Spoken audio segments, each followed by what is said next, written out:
Добрый день, друзья! Сегодня готовим необычные, но очень вкусные лепешки. Репчатый лук и капусту нарезаем на маленькие кусочки. Половину от общего указанного количества, а именно 150 грамм капусты и одну луковицу, измельчаем до состояния пюре. Переливаем в миску. Далее в блендер пересыпаем вторую половину капусты. Добавляем к ней одно яйцо.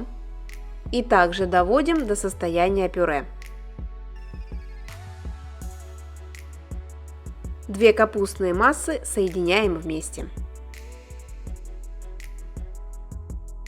Теперь в чашу блендера кладем 200 грамм куриного филе, нарезанного на маленькие кусочки. Вбиваем одно яйцо и всыпаем 70 грамм овсяных хлопьев.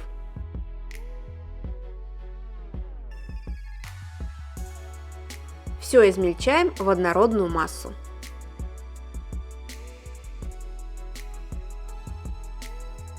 Перекладываем мясо с хлопьями в миску к капусте. Добавляем по вкусу соль и черный молотый перец. Также можно добавить любые ваши любимые специи.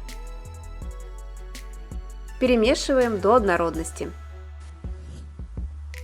А ты уже поставил лайк?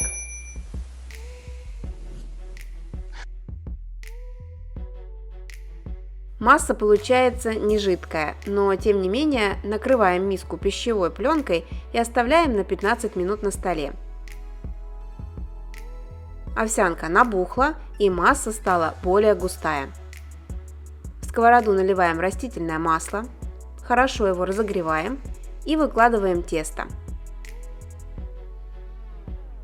Формируем лепешку и жарим на среднем огне 2-3 минуты.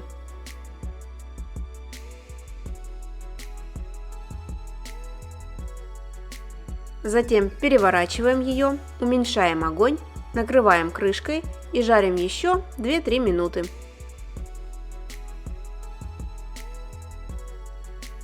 Перекладываем на тарелку. А в сковороде жарим следующую лепешку или несколько лепешек меньшего размера, также по 2-3 минуты. Затем тоже переворачиваем их, уменьшаем огонь, накрываем крышкой и жарим еще 2-3 минуты.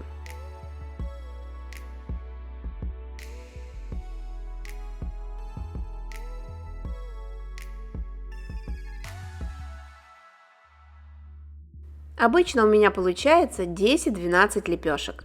Подаю их сразу, еще горячими, со сметаной или свежими овощами.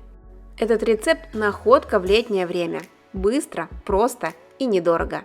Пробуйте приготовить, уверена, что вам понравится. А другие рецепты овощных оладий, блинов, лепешек, вафель вы можете посмотреть в плейлисте закуски. Желаю вам вкусного и удачного дня! С любовью, Евгения и кулинарный канал «Это просто».